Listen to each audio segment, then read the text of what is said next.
Good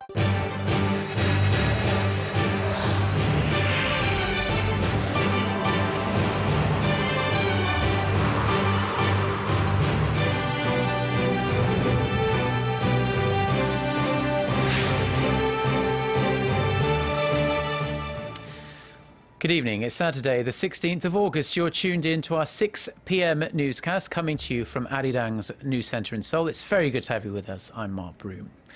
Our top story this evening, close to 1 million people filled the streets of central Seoul this Saturday morning to watch Pope Francis beatify dozens of Korean martyrs who were killed for their faith over 2 centuries ago.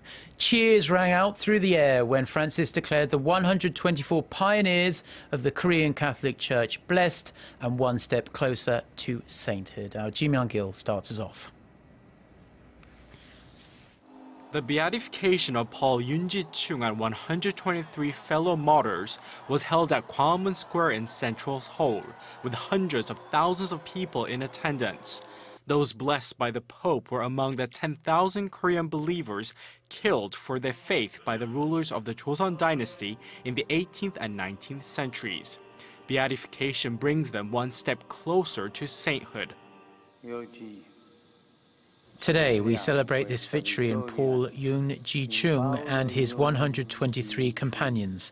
Their names now stand alongside those of the holy martyrs Andrew Kim Tae-gon, Paul Chong Hasang, and companions to whom I just paid homage. The beatification comes 30 years after Pope John Paul II canonized 103 Korean martyrs, all made saints long after losing their lives well over a century ago. During his sermon, Pope Francis delivered a message that the laity had played an important role in Korean Catholicism. The Christian faith was not brought to the shores of Korea through missionaries. Rather, it entered through the hearts and minds of the Korean people themselves. It was prompted by intellectual curiosity, the search for religious truth. Many who attended the Mass were overcome with excitement over bearing witness to the historic event, as well as being in the presence of Pope Francis. I was baptized yesterday. I'm very thankful and happy to be here for the Pope's Mass. I feel blessed by God. I really don't know what to say. I'm overwhelmed with joy. I attended a papal Mass 25 years ago, and I'm here again today. I thank God. The Mass was also attended by the families of the victims who so tragically lost their lives in April's Seoul ferry sinking. There were also laid-off workers and people with physical disabilities. With just 2 days remaining, Pope Francis is scheduled to hold a closing Mass for Asian Youth Day tomorrow and a reconciliation Mass next Monday on his last day before heading back to the Vatican. Myung-kil, Arirang News. Now, Pope Francis is now in Korea's central Chungcheongbuk-do province. He has been visiting a welfare facility for people with disabilities. For the details, we're going to connect live to our Gwon-soa, who's at the site. Soa.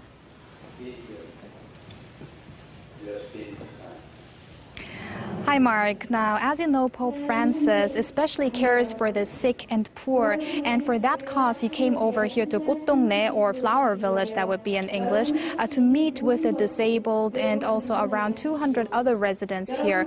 Now, he was greeted by a huge mass of people. Over 30,000 of people, visitors came here, and from across the nation, who called out "Viva Papa" upon his arrival as he passed by them on Kia open car. Now, he kissed numerous children on the head and even tried to reach out to people leaning out of the car and stretching his arm out far. Now, he arrived at the House of Hope, where the sick, old, and disabled were waiting to be blessed by the Pope. 40 children with disabilities were among them, and he listened to their dreams, kissed and hugged them. Now, afterwards, Pope Francis paid a visit to the Garden of Unborn Children to pray for the aborted children at the cemetery. Yeah, so it was really nice to see the Pope spending time with those children and, of course, the people who care for them down there. Now, Pope Francis will remain there for the time being, I believe. What are his plans for this evening?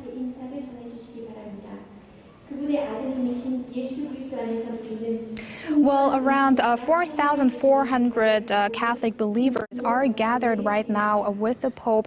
The Pope is leading an evening prayer, and actually, when he arrived, he began with making jokes, saying that because his schedule was delayed, he had no time for the prayer today, so everyone should do their own prayers.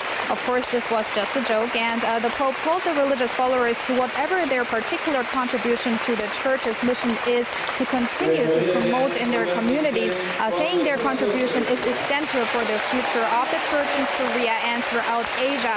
Now, after the prayer is over, the Pope will meet with a special delegation and return to Seoul by around 8 p.m. Now, this has been Kwon So-ah reporting live from Gotdongnae in Imseong.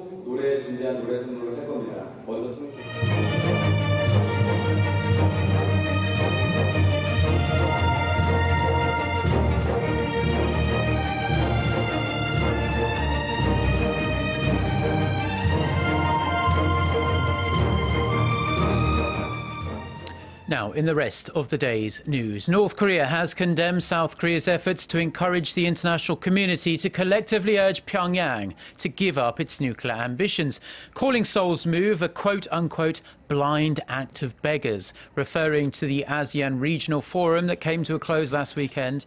The North state-run Nodong Shinmun newspaper on Saturday slammed South Korean Foreign Minister Yoon Byung-se for stressing at that forum the importance of a unified international effort to counter Pyongyang's nuclear threats. The North also threatened to reinforce its nuclear arms capacity should Seoul and Washington continue with their, quote, provocations that are pushing the peninsula to the brink of war. A South Korean lawmaker has released a report that's sure to heat up the long and ongoing debate on the naming of the sea between Korea and Japan. In a report to the National Assembly's Foreign Affairs and Unification Committee on Saturday, main opposition New Politics Alliance for Democracy representative Choi Jae-chon found that in the vast majority of OECD member states, school textbooks only refer to the body of water as the Sea of Japan and make no mention to the Korean name East Sea. Only 6 countries, including Britain, Germany and Italy, said there were 2 names for the body of water, and no countries only used the Korean name. This is important because many Koreans see the name Sea of Japan as a cruel reminder of Japan's imperialistic past, as it was registered, the name that is, when the country was under Japanese colonial rule, meaning Korea had absolutely no say on the matter. In regards to Korea's easternmost Dokdo Island, which you can see there, the report says textbooks in the Czech Republic and Australia incorrectly, falsely state Dokdo as Japanese territory. Now, while we here in Korea have been blessed by the visit of Pope Francis, the utter horror continues for religious minorities in Iraq. Jihadists from Islamist State have reportedly executed at least 80 Yazidi men who refused to convert to Islam, their wives and female relatives kidnapped to be used as slaves or to be sold. Now, Song Ji-sun has the latest on this and the other developments regarding the crisis. Convert to Islam or die. That's how the Islamic State fighters, also known as ISIS, are slaying religious minorities in Iraq. At least 80 Yazidi men were reportedly executed after Islamic State fighters swept into a Yazidi village in northern Iraq on Friday afternoon local time, and more than 100 women were captured. The Yazidis, numbering some 400,000, are one of Iraq's smallest and oldest religious minorities, and have been fleeing since June, when ISIS swept across the border from Syria into Iraq. Before Friday, an estimated 500 Yazidis had been executed by ISIS fighters. Early Saturday morning, U.S. warplanes carried out airstrikes in northern Iraq to help Kurdish fighters retake areas near a key dam in Mosul, which is still controlled by the radical Islamists. After an emergency foreign ministers meeting, the European Union said it welcomes U.S. intervention in the situation. But many are pinning their hopes on Iraq's Prime Minister-designate, Haider al-Abadi, bringing together Iraq's ethnic and religious groups to fight a common enemy in ISIS. In the meantime, the UN Security Council has unanimously adopted a resolution aimed at curbing financial and military support for the Islamic State fighters. The resolution sanctions 6 people who the Council says are the financiers and supporters of ISIS action in Iraq and Syria by freezing their assets and banning them from traveling. 송지선, Arirang News. Now, the Ebola outbreak in West Africa that has killed more than 1,000 people is now disrupting the flow of goods, forcing the UN to organise food convoys as hunger threatens the entire area.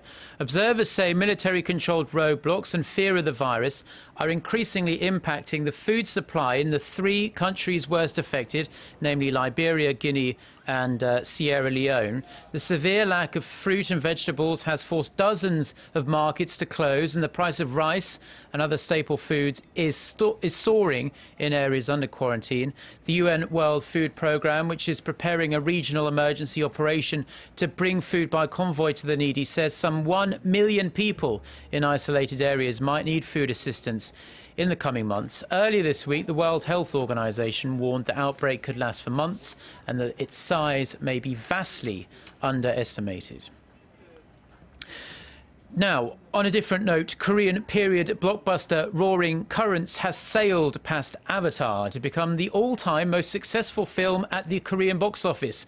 The Korean Film Council said the film, which tells the tale of Admiral Lee Sun-shin's famous naval victory against the Japanese in the 16th century, became the most watched movie at theatres in the country as of Friday, as it ticked past Avatar's previous record of 13.62 million.